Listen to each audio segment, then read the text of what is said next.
This is Masarykovo Nádraží, a place which was supposed to be forgotten, demolished, changed many times. It's the oldest train station in Prague, and luckily it became something much better.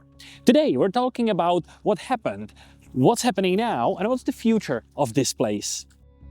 While Hlavní Nádraží has been in a process for 20 years, meaning stuck, arguing, leaking, approving, Masaryčka is actually almost finished and not without problems, not on time, not on budget, but it's actually being built. How did that happen? And why can't the same thing happen to Hlavní Nádraží? That's what this video is about.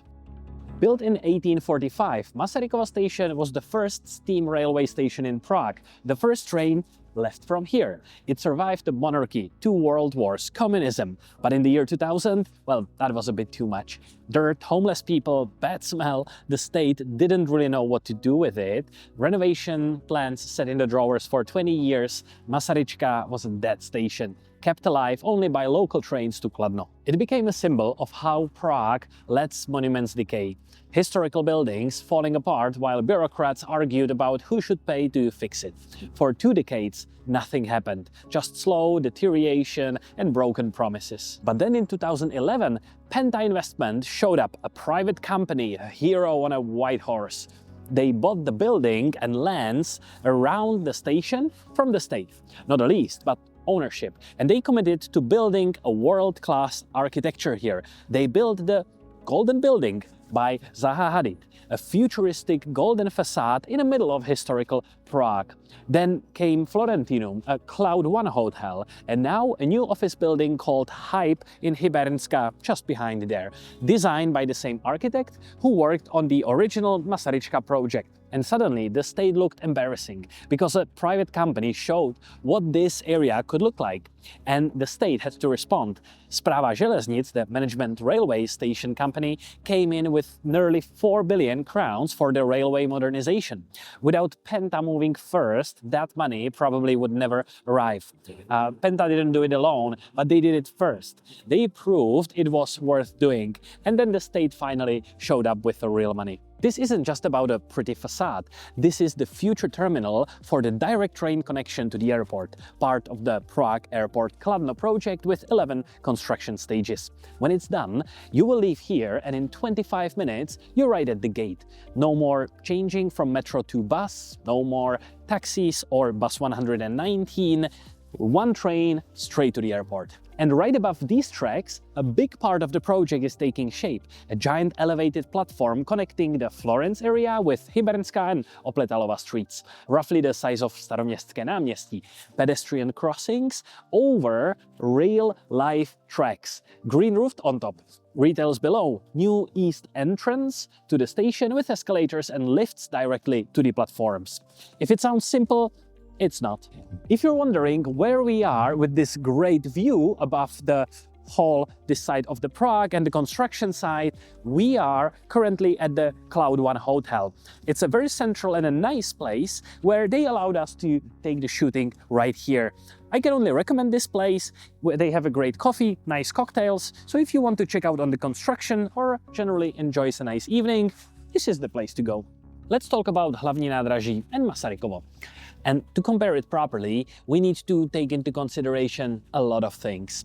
At Masaryčka, there is mainly one developer and the state contractor with one massive project. And is it perfect? No, by far. It increased the budget by 600 million. It's behind on schedule. The platform nearly had to be demolished due to a bad structural calculation. And yet, when the problem showed up, people were responsible. They're working on fixing things. It's true that the Masaryčka, or at least the train station, is much smaller and I think easier to grasp. At Hlavák, nobody can't agree of who owns what, who pays for what, or who decides anything. 20 years of committees, 20 years of renderings and decisions.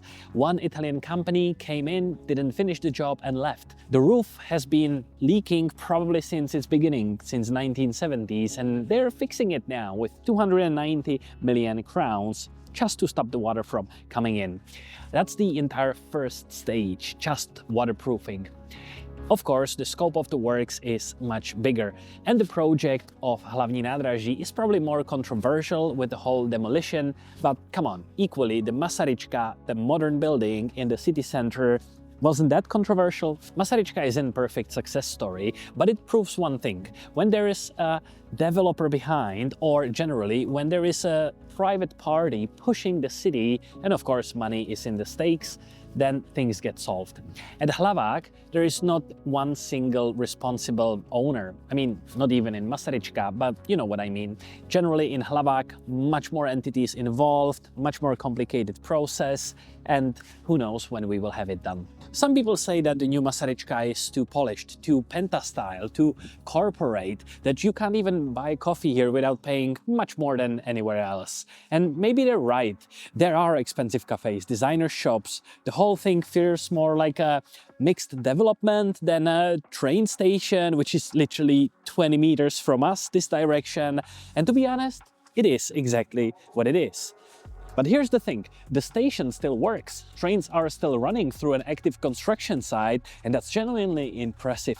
When you're adding 2 new platforms, building a platform the size of a Staroměstské náměstí above the live tracks and rerouting half the traffic to Bubny while all of this is happening, the fact that you can still catch a train here says something. Is it pretty right now? No. Is it expensive when it's done? Probably, but it's moving forward. And in Prague, this alone is worth something. Masaryčka was in coma for 20 years, and a private vision and a capital woke it up.